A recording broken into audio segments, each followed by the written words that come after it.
start? We got 23 and then 24 people. That's great. Yeah. Yep, I think we can go ahead and get going, and as others come in, they're welcome to jump in and ask questions, but let's go ahead and start. Right, perfect. My name's Tony Kellen. I'm with the Wendell consulting team. We're a New York-based consulting firm. I happen to be out of Minneapolis. We're a national firm and doing business in 38 states. We've been doing public transportation projects as part of our business model for over 40 years. And so this is not an unfamiliar territory for us.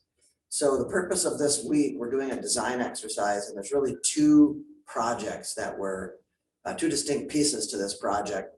The first is the multimodal facility at Bob Billings Parkway and Crestline. That is going to be the main hub for transferring. We'll have approximately 5,000 square foot waiting facility, room for bike lockers, some parking, 10 bus slips for the city bus and university bus system. It's on land owned by the University of Kansas. KU has their bus system that's jointly run together by First Transit. We've engaged with a lot of those folks already. I think we've had 10 stakeholder meetings already. This is our first so-called open public session. We have another public session this evening, so if you know anybody that would like to join us that can't join us today, they can do that tonight from 6 to 8 p.m. So what we're really trying to accomplish here is we want to hear what your thoughts are and what your concerns are in regard to these two projects. So again, the first being the multimodal, and then the second piece, which is the downtown transfer center. Adam, the public transit director, has a concurrent project going on called the route redesign, I believe. There's also some public engagement that's possibly going to be happening, or maybe has happened already on that project. And you may recall back in 2018, there was some previous studies done that looked at locations for a transfer center that were both downtown and other places. So the downtown transfer center that we're talking about now has changed shape quite a bit from what it was 3 years ago. Now it's more of a limited stop. It's up to 5 bus bays. We've looked at 5 sites downtown. That has been kind of narrowed down to about 3. And so we'd like to hear your concerns and just kind of open the floor for you. These are listening sessions. We want to hear what your considerations and concerns are about both of those projects. So feel free to just identify yourself by name.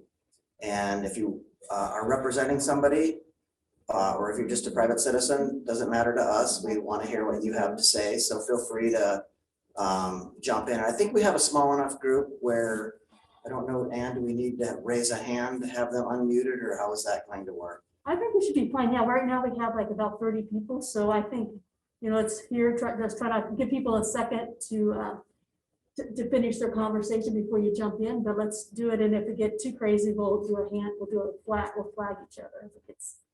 And just one other thing I might add too, is we don't have a project designed to show you yet. That's what we're here for this week, to kind of figure some of those things out.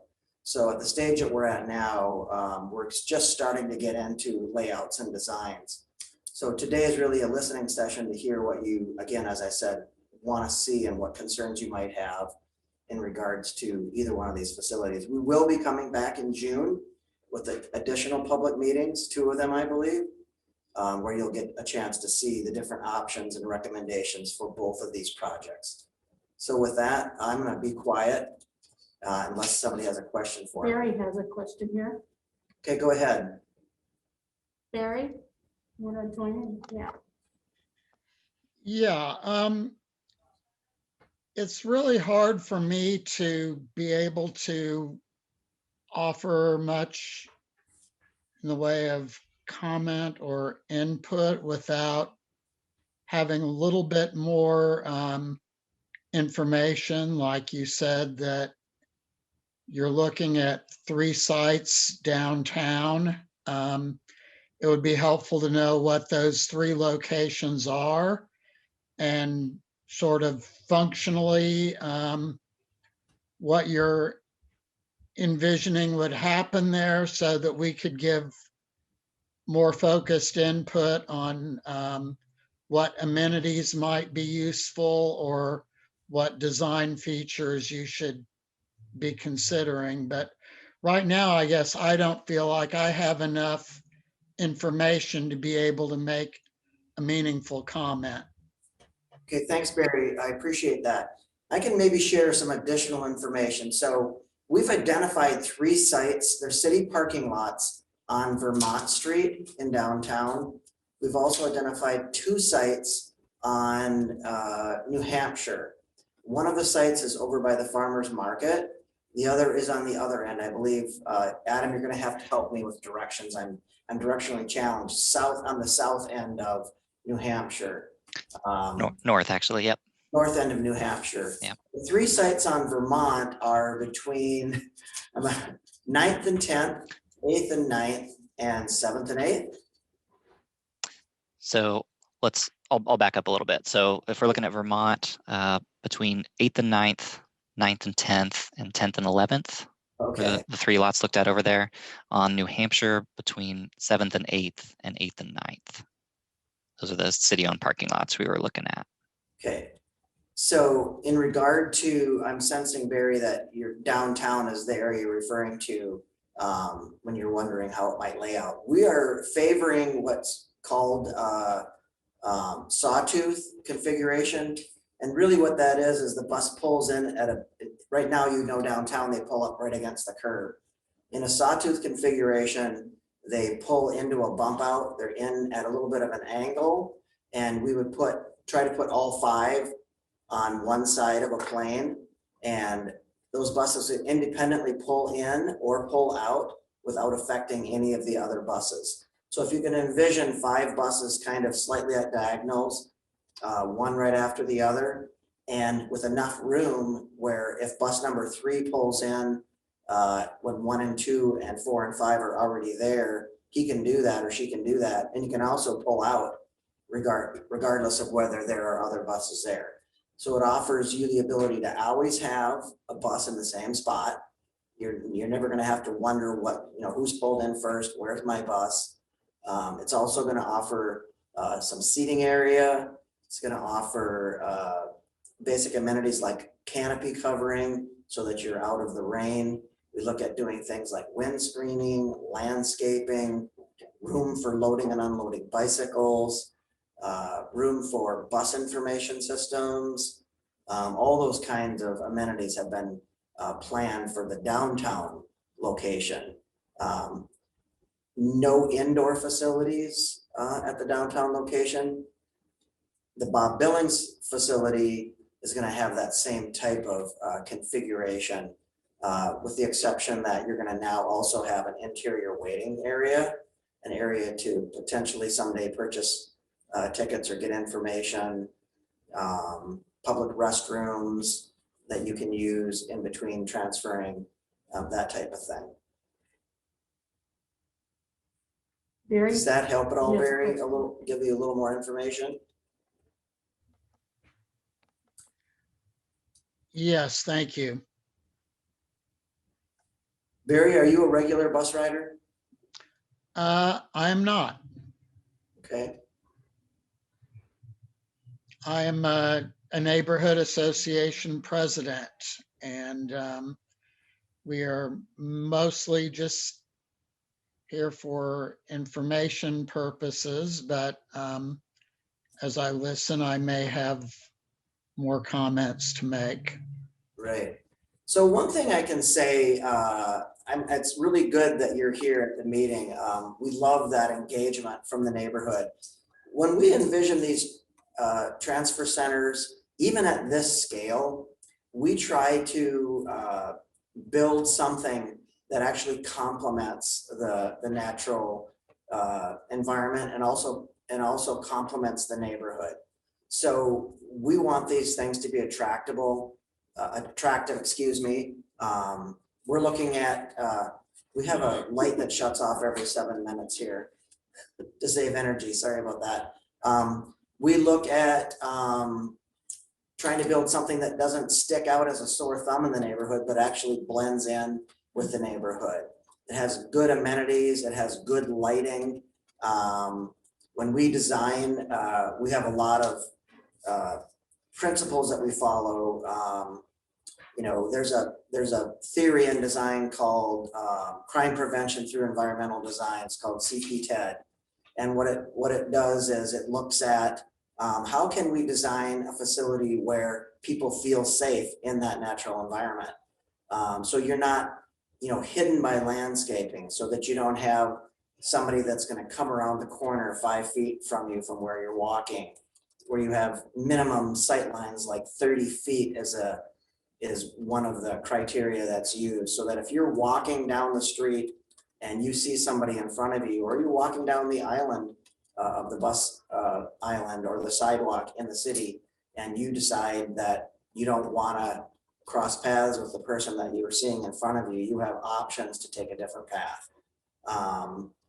We look to use lighting, landscaping, and other things in that environment that complement the neighborhood, that fit with the neighborhood, that blend in. And so we want this transfer center, the look and feel of it, as well as the Bob Billings Crestline site, to actually complement and fit in with the natural environment that is out there and downtown.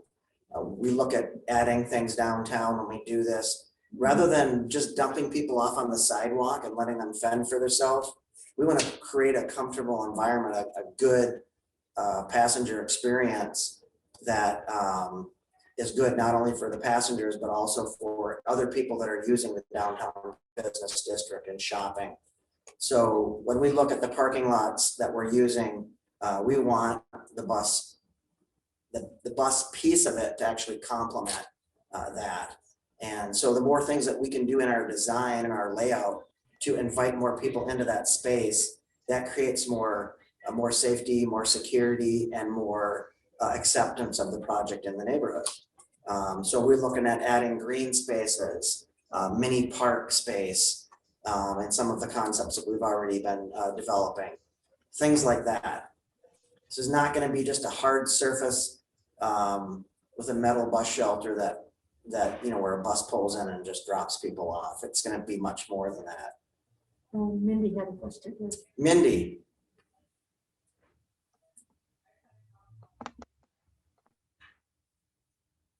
Got Mindy or Barry?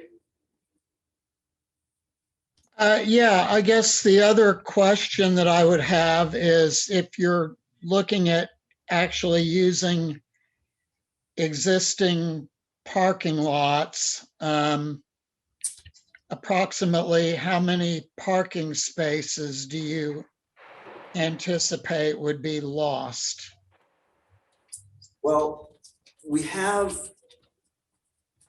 this week looking and really drilling down into what we call test fitting, especially in the downtown that you're referring to. We know how much space it takes to maneuver a bus. We know how much space it takes for each sawtooth. So for example, each sawtooth is about 65 feet long at a minimum. So when we're looking at laying this stuff out, we look at how can we use the street? How can we use the current sidewalk and expand that? How can we use some of the parking lot? Now, in certain situations, we're having to use a lot of the parking lot. And in other situations that we've been looking at, very little of the parking lot. One area, I guess, that we've spent maybe more time than others is the Vermont site between 10th and 11th. On 10th and 11th, there's a center turn lane. So we've Really 8th and 9th, Tony, I think is what you're talking about. Yeah, I don't know why I can't seem to get these. I think I'm completely turned around end for end, north to south, Adam. I should have a cheat sheet in front of me, but well, we've been running the meetings, so many meetings getting information. I apologize. But so okay, as on the site that Adam was just mentioning, that's a long linear space, so it allows us to get all 5 buses on the same plane.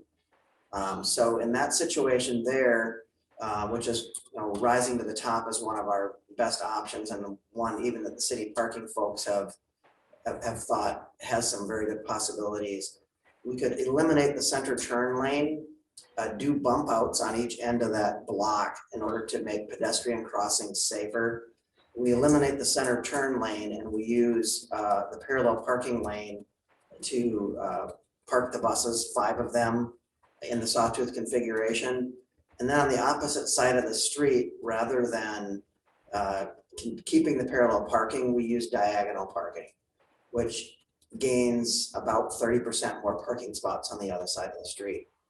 We use those diagonal spots across the street from that parking lot as long-term parking.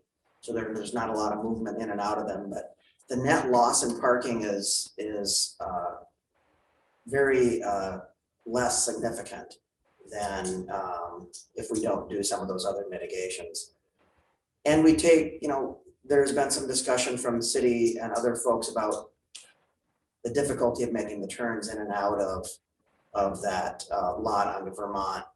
So we actually do entry into Vermont on one end, and then we do entry and exit out on the other end, actually on, I believe, is it 9th Street, Adam, I think? Yes.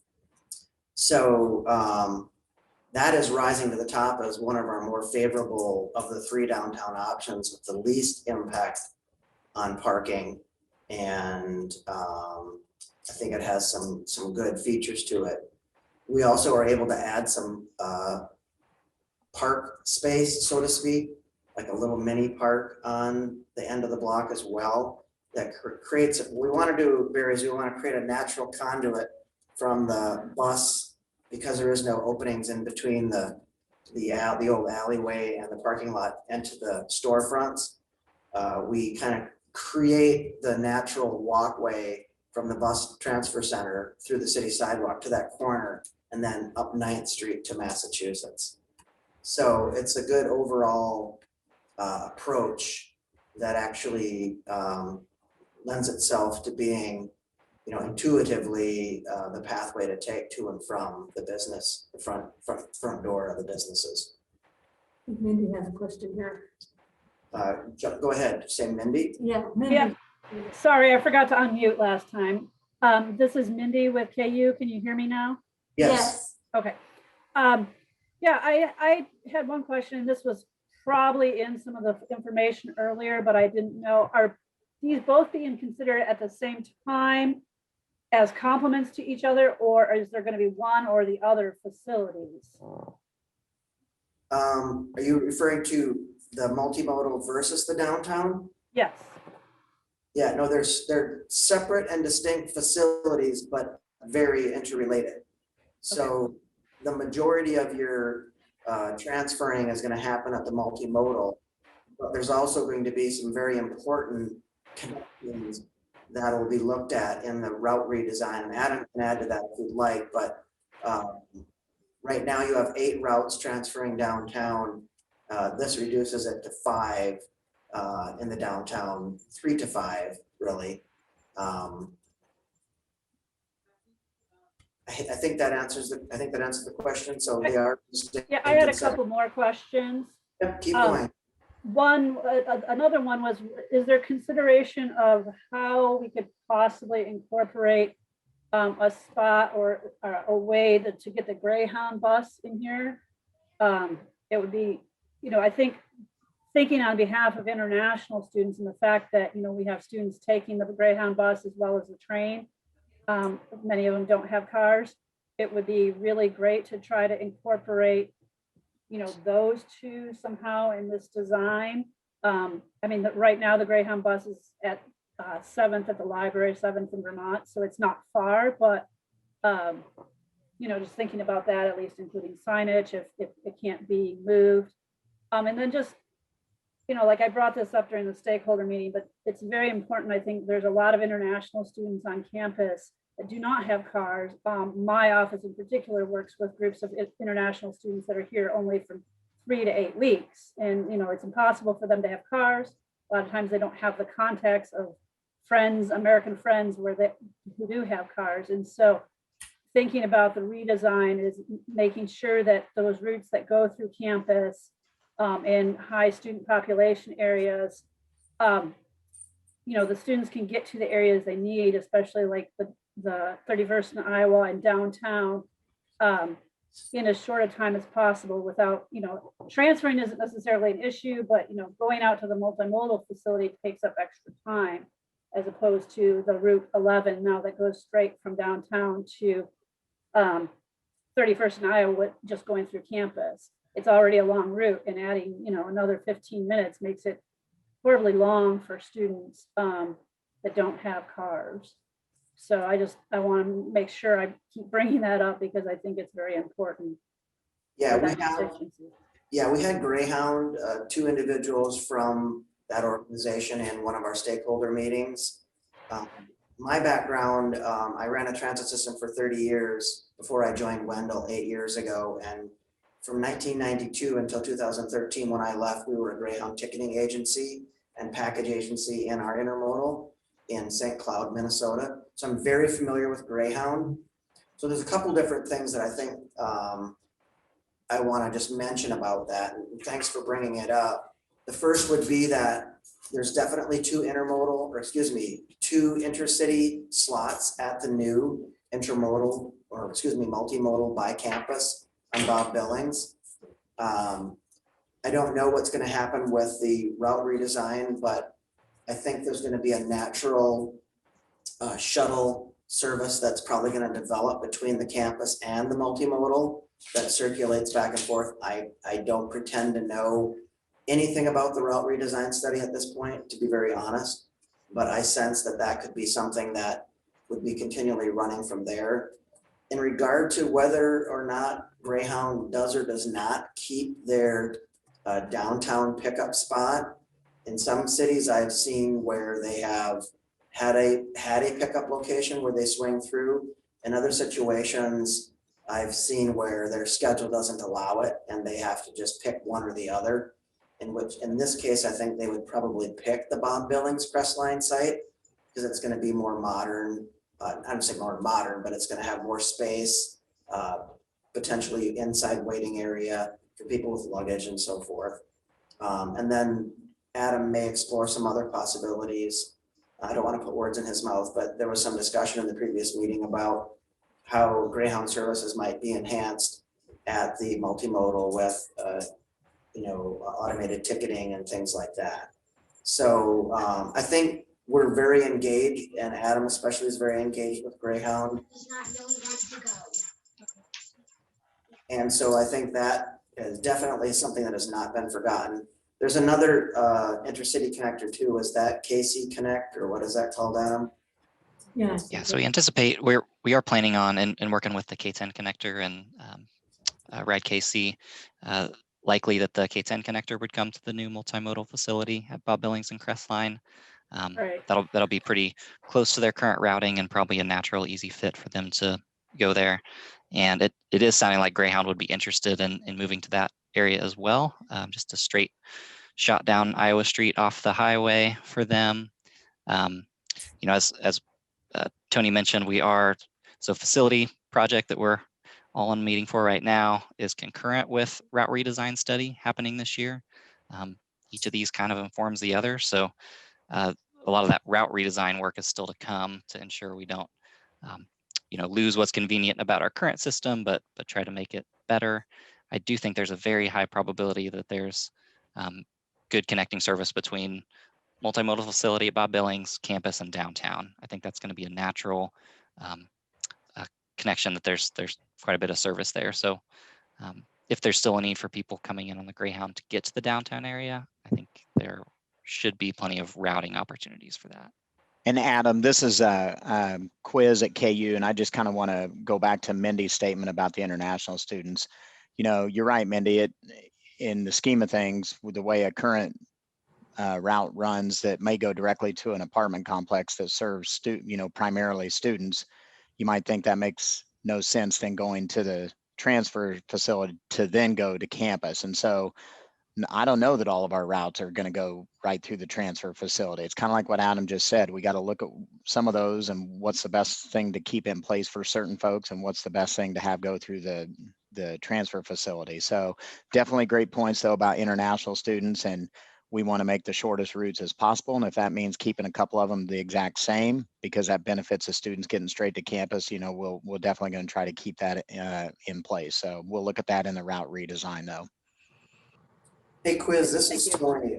Just a question. I'm not familiar at all, I will admit, with the route system here. I haven't had the opportunity to look at it very closely at all. Do you think there's a possibility that there would be just a single bus connector from campus to the multimodal, or is that something that will just be looked at in the route study? Yeah, we'll definitely look at it, but you know, Margreta made the comment. I don't know if Margreta's on this call or not. I can't see who all's on here. I think she is, but Yes, um, I am here. yeah, Margreta made the comment either yesterday or day before that, you know, out of our 3 circulator routes that are running right now on campus, that maybe we have one of our circulators that would stop over at the transfer hub and you know, pick up folks over there and get them up to campus, but we don't know that all 3 of our circulators would stop over there. So I do think that we would have one of our circulators, you know, add in the multimodal transfer hub as a stopping point, and just add that into the circulator route. So we'll have to figure that out, but I think that's what we would be doing. Right, thanks, Quiz. Okay, Mindy, did you have more? Your hand is still up.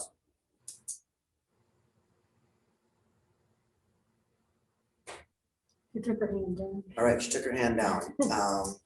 I don't know how to put my hand up except to physically do it, but I would like to say something if I could have a turn. Let's go ahead, Jennifer. Who do you represent? Myself. Oh, perfect. I live in East Lawrence and I ride the bus anywhere that I cannot walk, so more than a mile or 2 from my house. And so primarily that I'm retired, that involves going to medical facilities in various other parts of town. So my concern is it has been very convenient for me to have all the buses that I need, almost all, available from where it currently is. And with the multimodal facility, my concern is that I would be transferring and adding significantly to the amount of time. For example, particularly now that we have both the old LMH facility and the new one way out 6th Street, will that become a much more encumbered, essentially, a process for me to get from this part of town to that part of town? And I know that's the route redesign is critical to all that, but I did want to speak up for my usage, and also to mention that I also use the Greyhound bus and Amtrak. So from my perspective, having those downtown is a real asset for me, easy walking distance. Although obviously I see the need for a connection with KU being important too. Right, Adam, do you want to respond to that? I mean, facilities wise, Jennifer, we're going to make sure that, you know, we're actually more on the facility side, not the routing side. So it's probably a question for Adam. And I'm sure there'll be other opportunities during that route study to address that as well. Yeah, those are good comments. I mean, we'll absolutely fold this into all that work. There are probably in the next 2 weeks or so is when some info will be coming out on the route redesign study on how to get engaged more directly in those discussions about potential route changes that will need to come from this. But I would be interested to hear from someone like you, Jennifer, who does walk over to that and use buses from there on the facility side, and maybe your experience with how it currently is, and what sorts of things you like and don't like about what we're currently doing downtown. It works really well for me. I love its proximity to the library. I think that relationship between the bus service and the library has really benefited the city a lot. And having staff there recently to keep it clean and answer questions. And for me, it's been a really positive experience to have it there. Jennifer, how do you feel about the 1 block distance from the library if you have route information provided and the bus is always going to be in the same reliable spot, those types of things? I think that's helpful. You know, there's always some anxiety waiting there of, where's my bus? Is it coming? When's it going to come? I don't, you know, I don't use the app, but it's, so that would be an improvement. Yeah, because one of the improvements that we're going to have at both locations is it's envisioned that we'd have, you know, bus arrival information coming in, you know, to that bus spot, as well as inside the waiting area at Bob Billings as to when different routes are arriving, when they're scheduled to depart, that type of thing. There's really, you know, a lot of information that can be presented with technology. Barry has another question too. Okay, go ahead, Barry.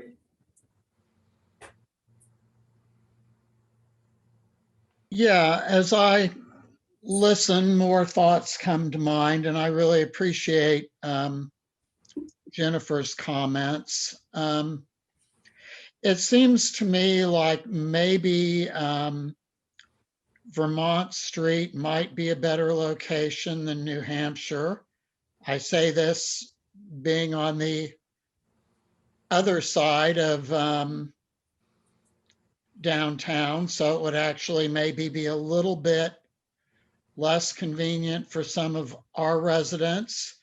But when you look at the overall service on Vermont Street, you've got the senior center, you've got the library, and it's a 1 block walk to the municipal pool. On New Hampshire Street side, there's the art center.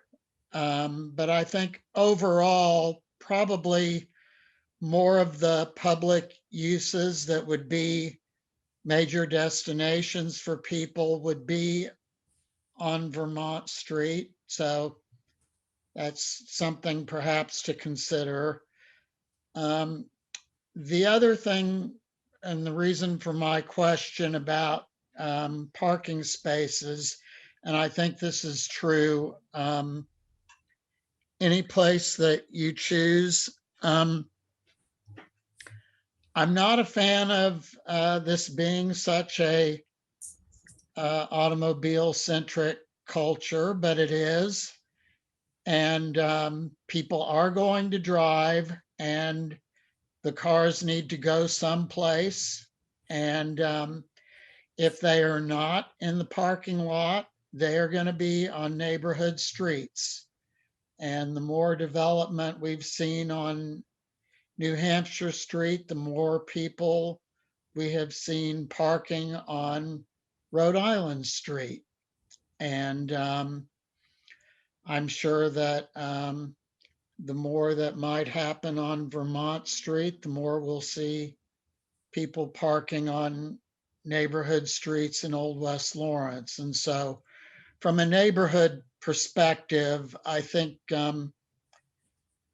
minimizing disruption to existing parking would probably be something that we would be looking for. I've got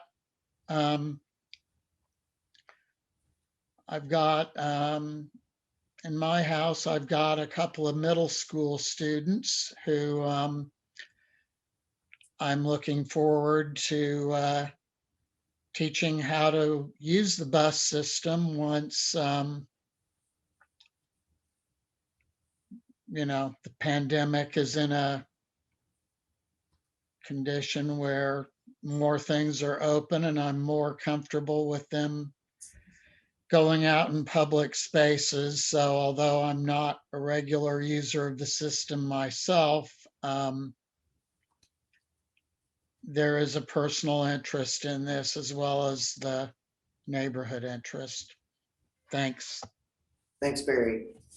Just to reflect on some of your comments, definitely, you know, whenever we work on downtown multimodal projects like this, parking and balancing the parking needs versus the public transportation needs is always top of mind. And we do believe that some of the options that are starting to gel right now, that we're going to have minimal impacts to the parking. And we've also had access to a 2017 parking study. And so a few of the lots that we're looking at, we know which ones are more heavily used for the 10-hour employee parking versus the retail, you know, hourly meter parking. And so those things are being considered. And when I mentioned earlier that we're looking at diagonal parking on Vermont, I think that mitigates a lot of the parking loss. But right now, some of the studies information that we've read would say that some of the top candidate sites we're looking at are only in the 60% utilization rate at the peak.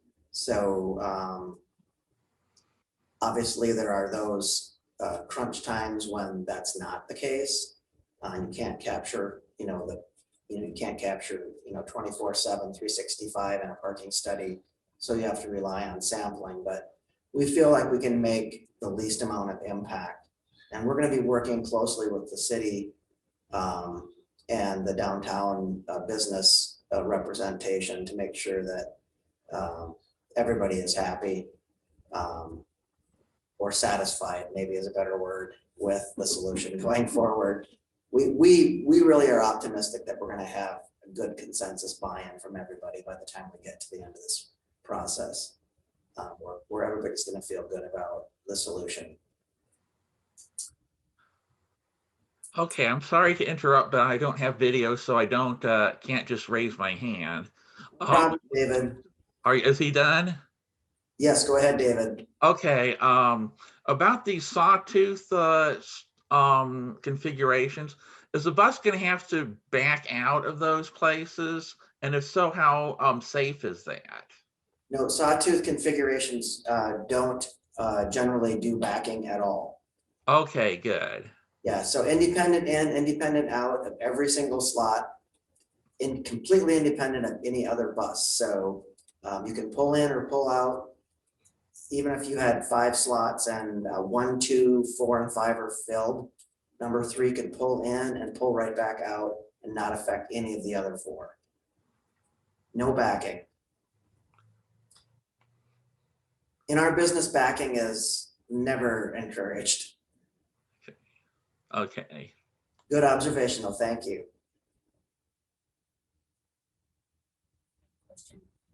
We have a question in the room here. Yes, you said that you were considering New Hampshire Street between 9th and 8th. Right, isn't that, yes. On Saturdays is the farmer's market on the east side. And then on the, I don't know if I have this right, on the west side, it's a parking lot that butts up to the Mexican restaurant. Am I in the right block? that's Yes. one of them, yes. If I am, what about the exhaust and everything and the noise for the Mexican restaurant? Because they do outdoor dining. It's just a question thrown out there as possible things to think about. And then I think the rest of my questions probably have to do to whoever's in charge of the routing. Because I have some concerns about Bob Billings Parkway and the Crestline intersection. The flow there, I suppose will do a traffic study because that intersection is very heavily traveled during work traffic hour. Either going east and west or up to the Lead Center KU. And so I have a concern about the buses coming in from those directions going south and then having to turn into the center, the bus center. Is that how they're gonna come? They're gonna come off of the road that leads up to the Lead Center? Or is it gonna come right off of Bob Billings Parkway? I would say right now we're leaning towards most of the routes coming in and out on Crestline. Although those designs haven't been completely developed and fleshed out yet. We're also looking at some options where the buses would enter on Crestline and potentially some of them could exit right out only onto Bob Billings, going, I believe it's east. So yeah, it's probably a lot of the access is gonna come from right there. Tony mentions off Crestline as a likely scenario, but right there from Bob Billings, I don't see there being much bus activity to the south along Crestline, or even north along Crestline. I mean, I think it's gonna be a lot of buses either coming from the east or west along Bob Billings and then accessing. I was just thinking of turning into the bus center at that time of day during work traffic. I think Yes, it needs to be, when you do your traffic study, certainly something to look at because it is busy down there. I live in that neighborhood. I live in Sunset. Right. And that has been a concern of mine. And if Meadowbrook happens to develop the empty space that's there, then the density increases there, On the which opposite means corner. more traffic. So I think when you look at how you're going to enter and exit, I think that is a concern of mine. My other concerns are, you're talking about a lot of increased buses in that intersection. I have a problem with the noise pollution. That is a very hilly neighborhood and the noise really travels. Now, are these going to be buses that are going to be electric so that we don't have the noise factor? so electric certainly where we're headed. That's something that can't happen overnight, but we do have 5 electric buses coming next year. So when this facility would open, we would have those able to be running. Those we won through a federal grant in 2020. We're pursuing more electric buses this year and are looking to do fleet replacement with those instead of diesel for a lot of reasons, inclusive of noise. But the intention on the city side is to go that direction. I know KU also has, kind of their own purchasing program and different things. So as far as all the buses you see around town being electric one day, that's a long-term task, but certainly a ton of benefits to doing so, including the noise factor. Right, I mean, because I just live off of Crestline at Stratford, and I do hear the buses going through Meadowbrook. And so I'm thinking we're gonna get increased noise from all of that happening at the hub. So that's a concern. So the traffic flow at work traffic time, and then the noise pollution. And then I guess my other questions probably will have to do with the city. This has nothing to do with the design center, the design. So I'll save that last question for another time. Okay, thank you. Yeah, just in regard to the traffic, we have civil engineers on our team, and those kinds of impacts and concerns in regard to use of the center are definitely going to be looked at as part of this. Damon has a question there. Damon, Yes, hello. Yeah, hi, I'm just here as a private citizen. I work downtown and mostly I commute by bike, but occasionally, if the weather's not great, I'll take the bus. I ride the 3 line to get downtown to work. And I'm an occasional K10 connector rider. So I have one comment and 2 questions. My one comment would be, is there consideration for bicycle parking at the downtown hub? So I know that, especially when I take the K10, I typically bike to it and hope that I can ride with a bike on the bus. But if those spots are filled, it would be nice to have bike parking at the facility just in case. And then 2 questions. One was accessibility with the Sawtooth configuration. I'm just wondering if is there going to be a raised platform and curb, in between where the buses pull in, and how does one wheeling onto the bus, how does that work? Is it better or worse with this configuration? And then the third, just probably wishful thinking, but I was wondering if there was any more talks about eliminating the fare box. I know I'd seen some reporting from LJ World that was, possibly being considered in the future. I was wondering if there's any updates on that. I'll take the first one, Adam, then you can follow up on the fare box. Both program, the program out at Bob Billings and Crestline does call for bike storage lockers and regular bike lockable parking area as well. But if you're more comfortable with having it in a storage locker, there is provision for those that's being planned. The Sawtooth configuration, the way they're laid out, we leave ample room for the front end bus to have the bike rack down and to have the 2 bikes on it. So there's always plenty of room in front for you to be able to approach your bike and take it off the rack. Are you a wheelchair user, Damon? No, I'm not.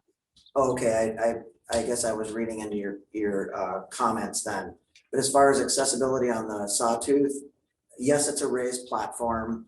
Yes, we have clear paths that are, meet ADA requirements. Most of the time, those islands in the center, the clear path is anywhere from 15 to 17 feet. So there's plenty of room for people to comfortably move between buses on that island. And then we also incorporate canopies and other shelter items for wind screening and being out of the elements, rain and so forth. You can never completely eliminate the elements obviously outside, but we do some other things. And then we try to do that in such a way where it doesn't impede the flow of pedestrians and wheelchairs on the platform. Yeah, and I just put something in the chat as well. We have on our project page, there's a video to describe the purpose and the timeline of this project and how it connects with route redesign. Within that video, there's a couple example photos of what Sawtooth bays look like in other communities and at other transit stations. So since we don't have those in our community at this time, that might be useful for some folks to start thinking about what it actually means in kind of a finished state. For the fare-free discussion, that is something we are expecting and asking our route redesign study consultant to help us talk through. That's been a topic that has come up through the public and through commissioners over the last few years, and it's a discussion that we need to have so that we can decide if that's a path we can take or not. We functionally, we operate in a kind of a closed box of a certain amount of funding. So fare free is absolutely possible. It would require reduction in other areas of our budget, likely service. So are we okay with fare free if it means that some of the buses come less frequently? Those are some of the challenging trade-offs we'll need to discuss through the context of route redesign. But we are expecting to have that discussion, especially as we see other communities and nearby communities like Kansas City really pushing forward with that. We just want to make sure we do it in a thoughtful way, but we do want to have that discussion this year. Right, I appreciate that. Thanks, Adam.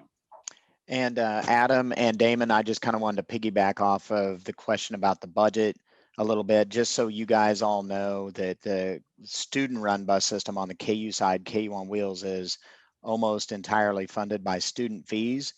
We go to their student government on campus every year to request, the same amount of funding, if not more. And kind of the reason I bring this up is the previous question regarding noise pollution and, are we going electric? What's the city doing? What's KU doing? It's KU's intention too to start getting in the business of getting electric buses This first grant that Adam just talked about, we actually were trying to split that grant, the 5 buses between the 2 of us, but COVID hit and kind of messed up the student side of the budget. So the city will be procuring all 5 of those buses this first time around. So we just need to get a little better handle on our budget to kind of find out post-COVID how things are going to look, to find out how many or how not many will be able to dabble in the KU side of purchasing electric buses. So I just wanted to throw that out as well. Thank you.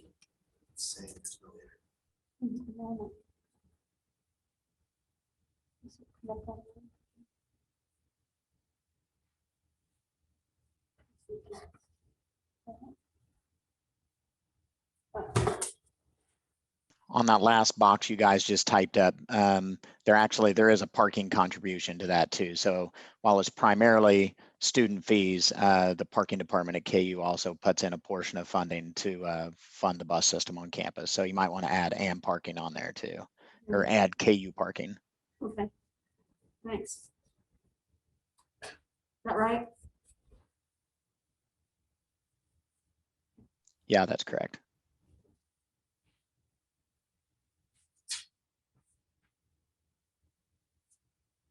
Any other question? Damon, you still have your hand up. Do you have another question? Oh, no, I do not. Sorry about that. I'll put it down. This is Tony. I've gotten silent because I was trying to connect my laptop so I could show some pictures of Sawtooth if we had a couple of minutes at the end. But I can't seem to get access to their internet here, even though I did yesterday. What is it? Wireless. I might have it now. We'll see. I have to get onto the meeting first. Though. There we go. Can you give me the passcode? It's wireless. All lowercase. The meeting passcode, if you happen to have that. Or meeting password. It's okay. Wait 1 second. Technical. I have it. Give me. It's 821-2713-9651.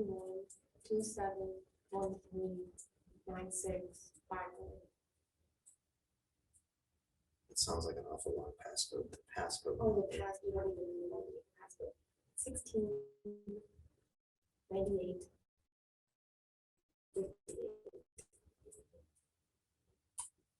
People are interested in seeing some Sawtooth, I can do that. Would folks like to see that? Is that a good idea, Adam? Okay. Yeah, just still encourage people to chime in if they have other thoughts they want to get out, but that sounds like a good use of time. Okay. Sounds like we've got most of the feedback that we need. I just noticed Fleece also put in some other things we're thinking about these sites, just that maybe you'll get the wheels turning for folks on other amenities or elements that you might care about as a writer, or aesthetically or functionally how these things fit together. Okay, I'm going to share my screen and let's hope this works here.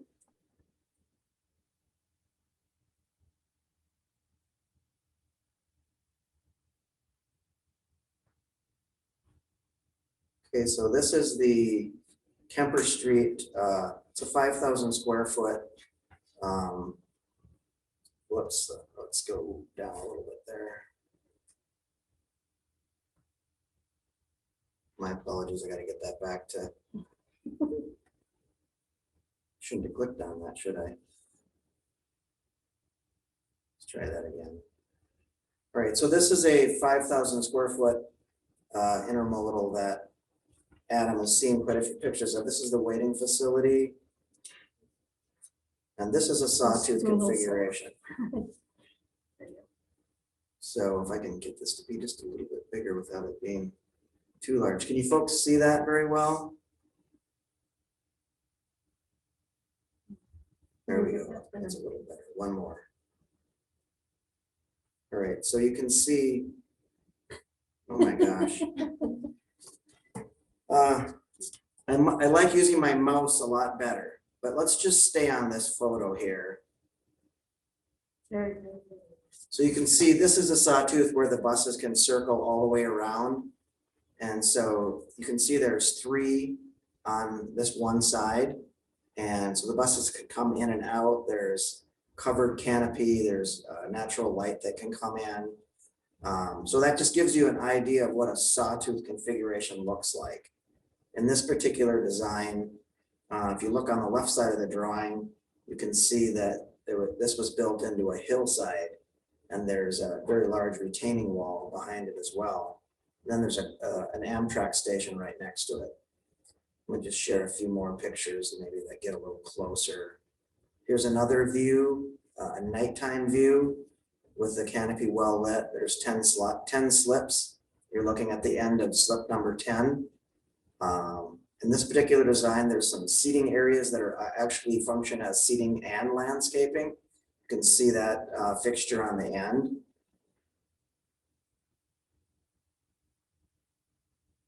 See, these are construction. Let me see if I can. So they basically kind of pull in at an angle and then go forward and pull out. So they basically, yeah, they basically can all pull in independently. And again, this is a real good photo right here, just for point of reference. It really is, because it shows you how that works. Hopefully that's maybe a little more helpful for folks to get an idea of what a sawtooth is.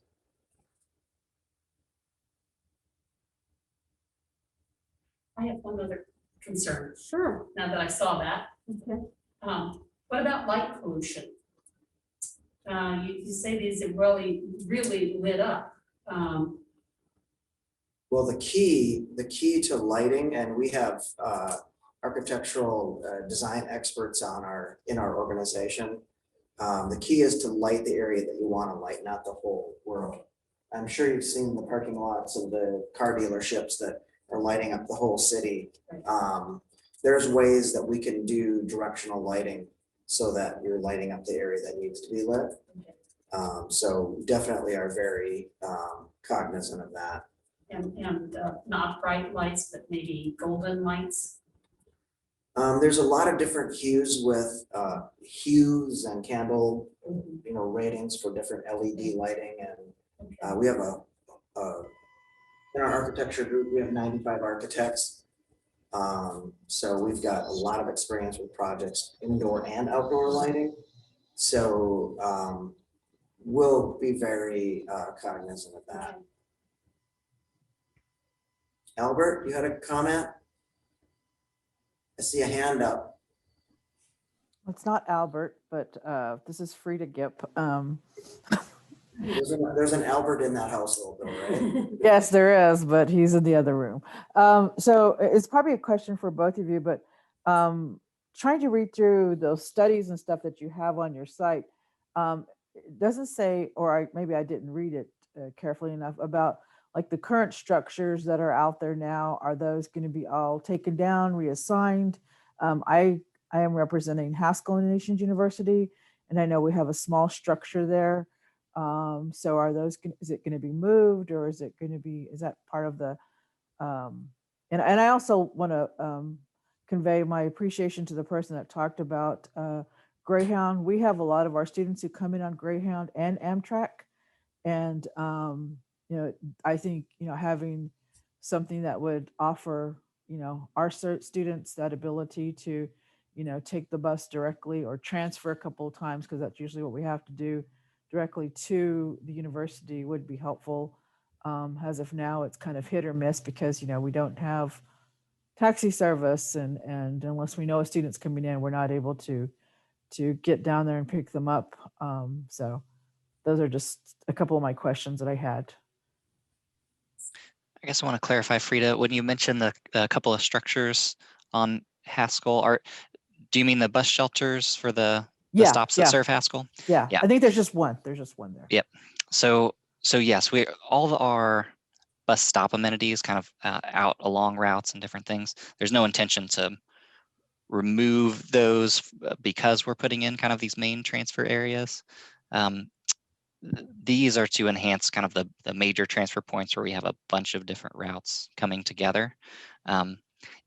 In general, we do have also a bus stop amenity program where we're trying to make those individual bus stops that are out on routes around town make improvements at those. So make them ADA compliant, add benches, add shelters, that sort of thing. So certainly wouldn't be an intention to take down any of those because of these kind of more centralized, I guess, facilities. Okay. And I do know a couple of years ago I did, and probably before you were there, Adam, I live in the Prairie Park neighborhood, and I had driven out to the homeless shelter to drop some stuff off.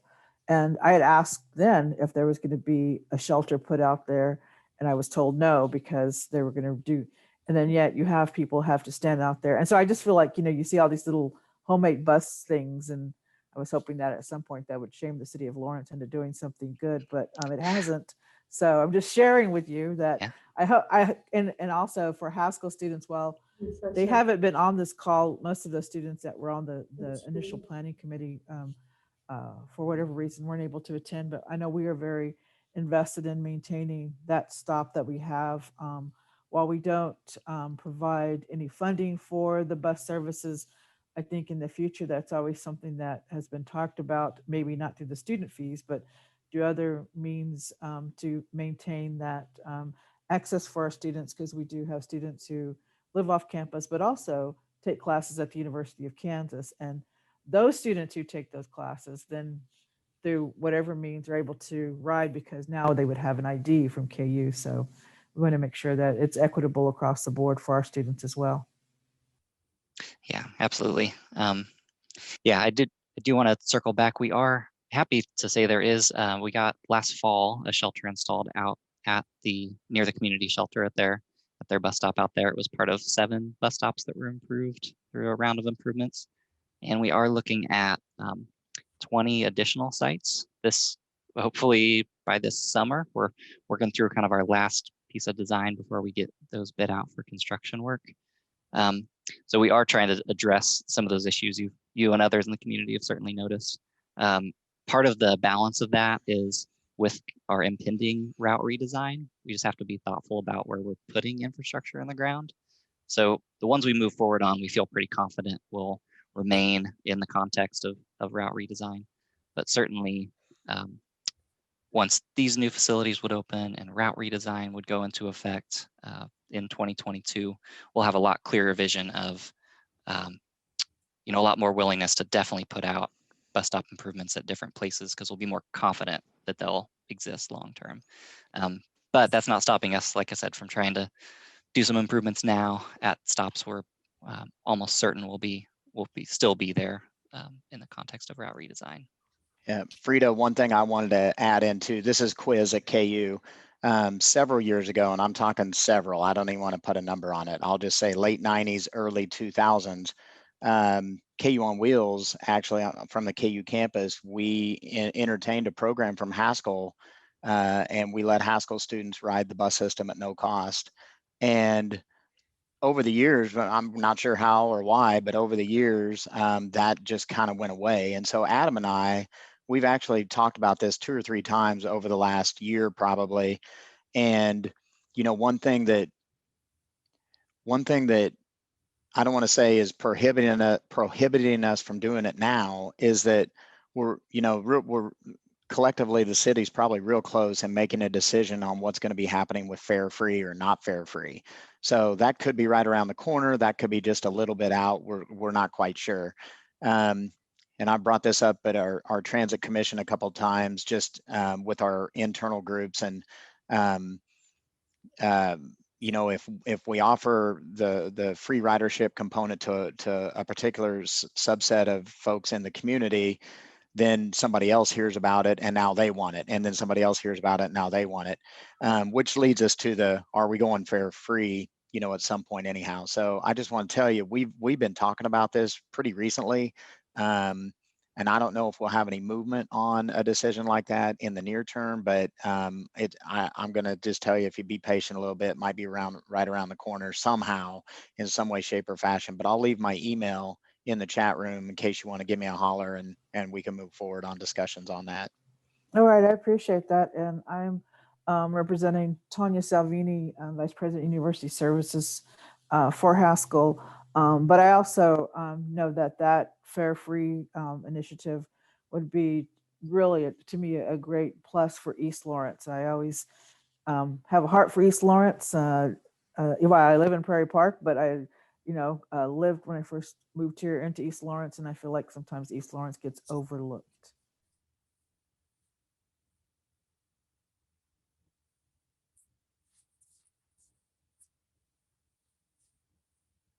Okay, we still have 22 minutes if we have some more, or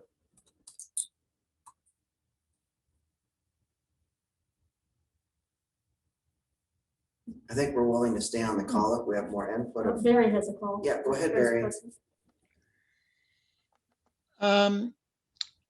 Yeah, I appreciated the list that Laverne posted in the chat a little bit earlier, and I'm sure you've all thought about this already, but just wanted to make sure it was mentioned.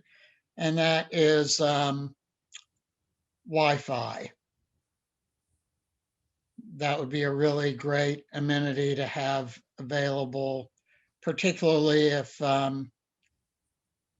there's a significant wait time between arriving on one bus and leaving on another one.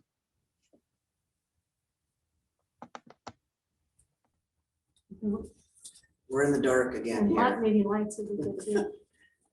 We'll make sure that the lights stay on in the facility no matter what happens. I think we've heard lots of things. We've heard, charging stations for cell phones, iPads, laptops, things like that. Wheelchairs even. So I think we're going to have a list of amenities that that are going to be very complementary to the users, the clients, and we've built a lot of these multimodals, probably 35 or 40 of them to be honest. And so we've got a good knowledge base as an organization as what people want in them. We hear a lot of the same things in the engagement, and so we're going to, I think, Adam, aren't you going to put free Wi-Fi on all the buses? That has not been a discussion yet. I've been in talks like that at other agencies before. It's an interesting one for, it falls on different priority lists for passengers or people who might be passengers. I don't know that in our community we've seen it rise to the top yet, given some other priorities that people do want to see us make for improvements, but it's going to be probably on every list, right? It's one of those things that tends to come up.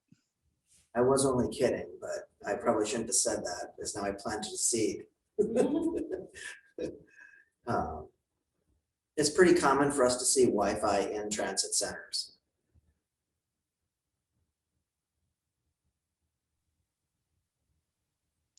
Jennifer makes a good point in the chat.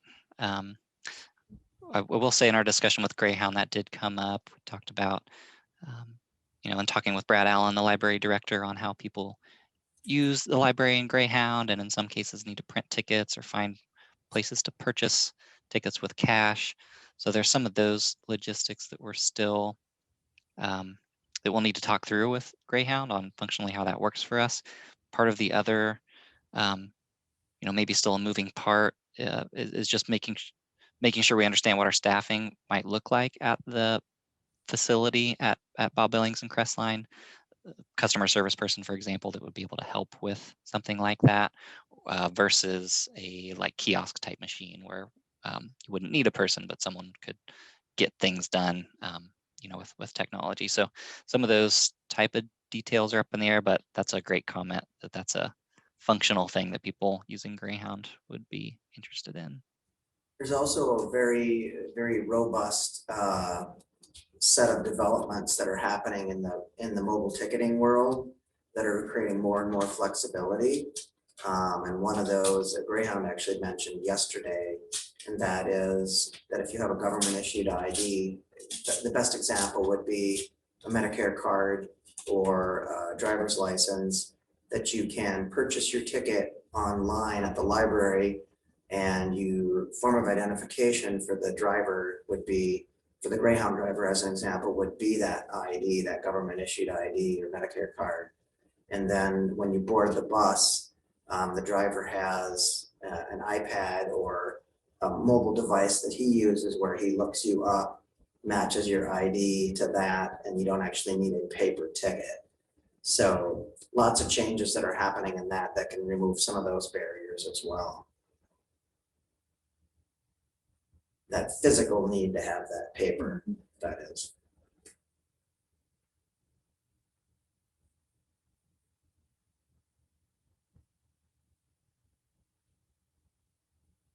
Anything else that's in the chat that we've missed or? Looks like Barry, you have another question.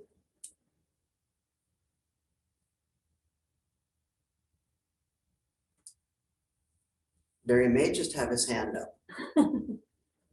There he is. So go ahead, Barry, if you do. Took his hand down. Okay, thanks, Barry. Okay. Well, this is great. We had a lot more people join us than I thought. It's really nice. We've got over 30 people. So this is a great input from everybody. And in-person people too, that would be nice.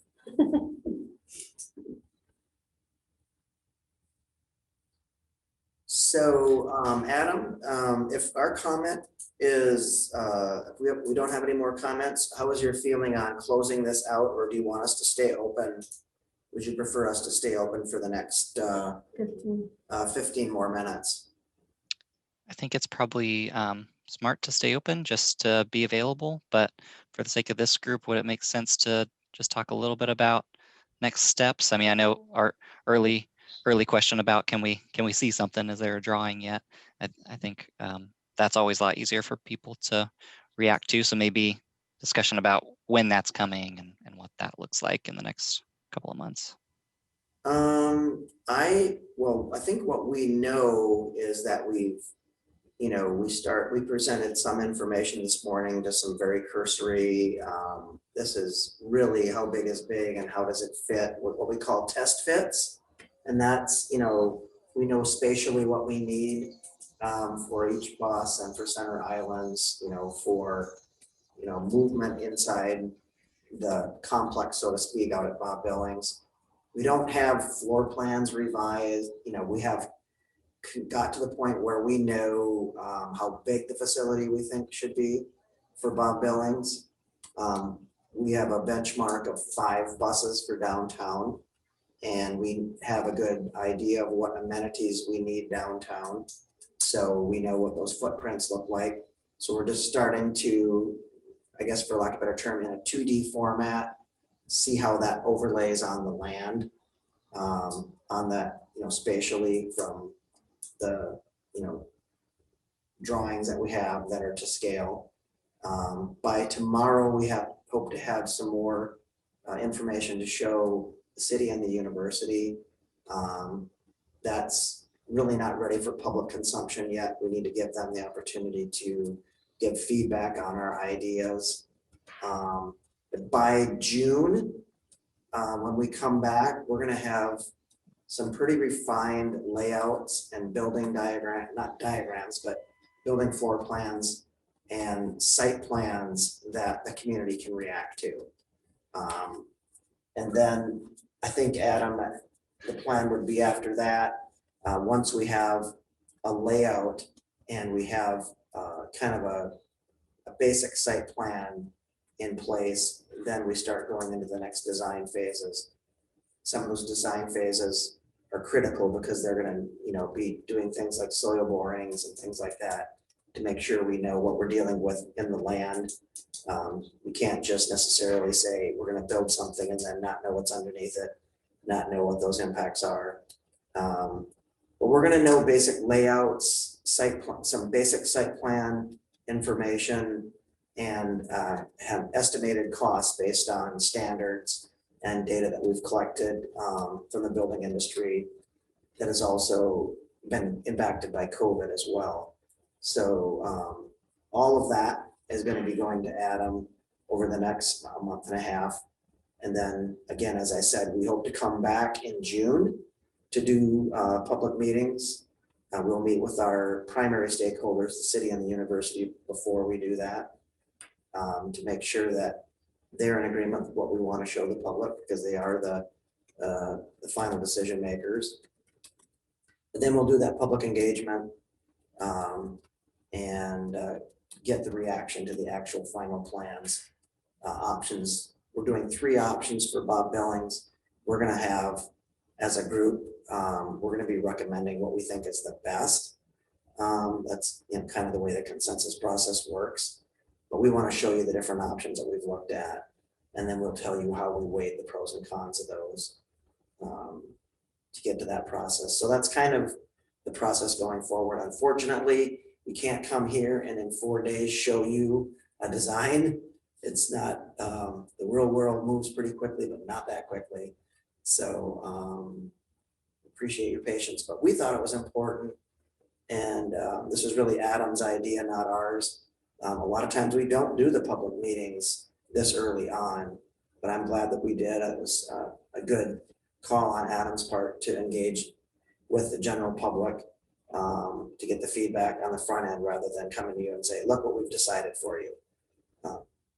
And so this has been a good process. So we're very pleased with how things have gone so far.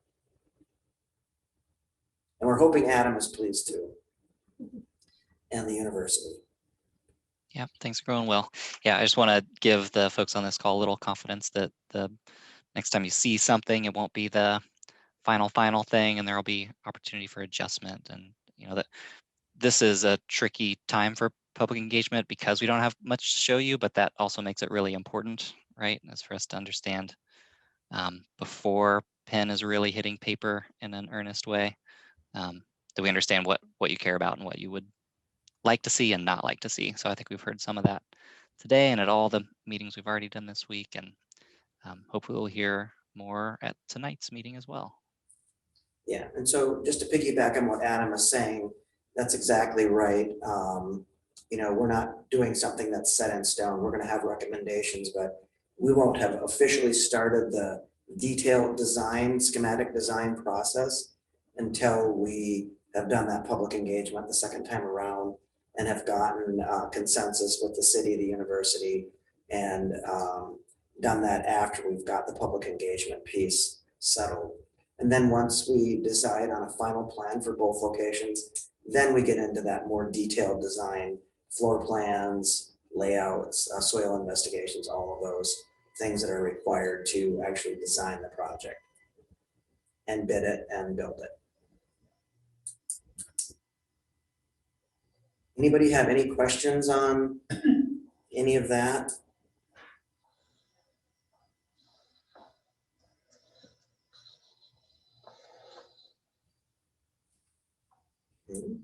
Right.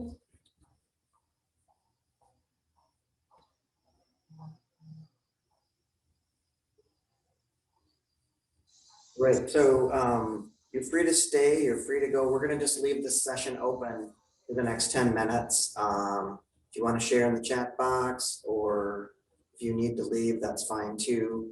As Adam said, if you have any follow-up, Aaron as well said the same thing. Quisenberry over at the university, if you have any follow-up, I think their emails are in the chat box. Yes, they are. Feel free to reach out to them. Frida, are you?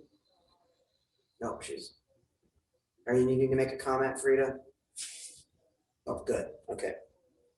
Right, so thanks everybody for coming, and we'll just hang tight here for a few minutes. Hey, Tony, while we have time, there was a comment early on about lighting color temperature. Mm-hmm. And since you don't understand the Lawrence politics, there's been a lot of public comment that we need to have 3000 Kelvin light temperature. So I think that's what the person was referring to. Okay. I wish I knew what 3000 Kelvin was, Gary, but I don't know. But It's more of a warmer color, and there's actually a KU professor that has commented if you are a 4000 Kelvin, then that interrupts people's sleep capability. So there's been a lot of comment about 3000 K lights, at least when it comes to along the streets. okay. Well, that'll be good to know and make sure that you're helping us with that. Maybe that's something our architectural staff already knows. Just so everybody knows, I am No, No, go Probably, ahead. they probably don't know. I mean, I've designed lighting before. So, but that was the heads up, I think, with where they were going with that, and we can talk about that more if we Sure. need to. I'll take that back to our folks. Even Evergy, our local energy company, recommends 4,000 Kelvin. So, Well, that's something I'm glad you mentioned Evergy. For the people that are on the call, we never even talked about that. We're very big on sustainability as an organization. We have an entire division of our company that's devoted to sustainability, resiliency, and climate initiatives. And Wendell is also an energy company, so we do a lot of energy renovation projects, solar, battery, electric bus, and so forth. So we are looking at a lot of different sustainability components on this site, everything from water, solar, lighting, all of those things are being looked at as part of this site. We would not be surprised to see solar on the canopies, solar on the building, out at Bob Billings, and potentially solar on the canopies downtown as well, if it works. So that's also a component of this project.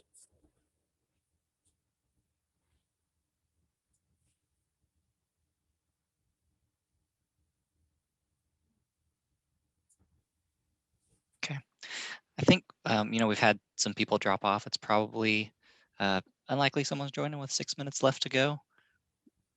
Okay. Probably close the meeting, and then hopefully if other thoughts or comments roll in, people send this to us directly or rejoin us this evening. Yes. Okay. All right. Thanks, everybody, then. I appreciate it. Maybe we'll see some of you again at 6 o'clock.